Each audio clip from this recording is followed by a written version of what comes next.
President Vladimir Putin won a record post-Soviet landslide victory in Russia's election on Sunday.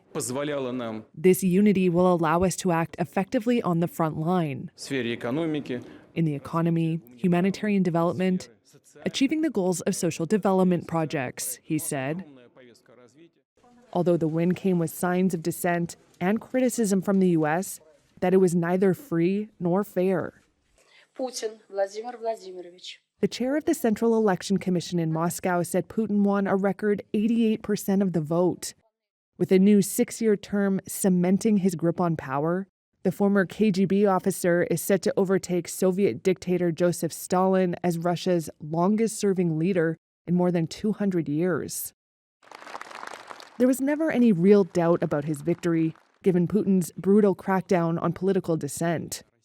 But there were signs of discord. Supporters of Putin's most prominent opponent, Alexei Navalny, who died in an Arctic prison last month, called on Russians to come out at a Noon Against Putin protest to show their dissent.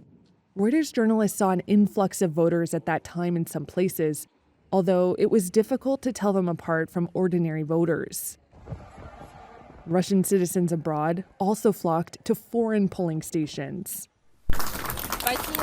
In Berlin, Navalny's widow, Yulia, was met with cheers. She said she wrote her late husband's name on her ballot. Navalny. And at Navalny's gravesite in Moscow, dozens cast a symbolic vote for the late opposition leader.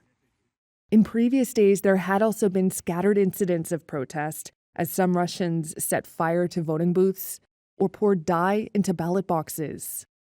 Dozens of people across the country were arrested on Sunday, according to OVD Info, a group that monitors crackdowns on dissent. The election comes just over 2 years since Putin ordered the invasion of Ukraine, Europe's deadliest conflict since World War II. He casts it as a special military operation.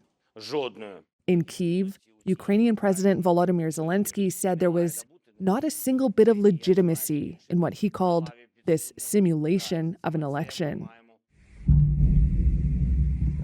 The war hung over the 3-day vote, with Ukraine attacking oil refineries, shelling Russian regions, and seeking to pierce its borders with proxy forces. Putin said those attacks would not go unpunished.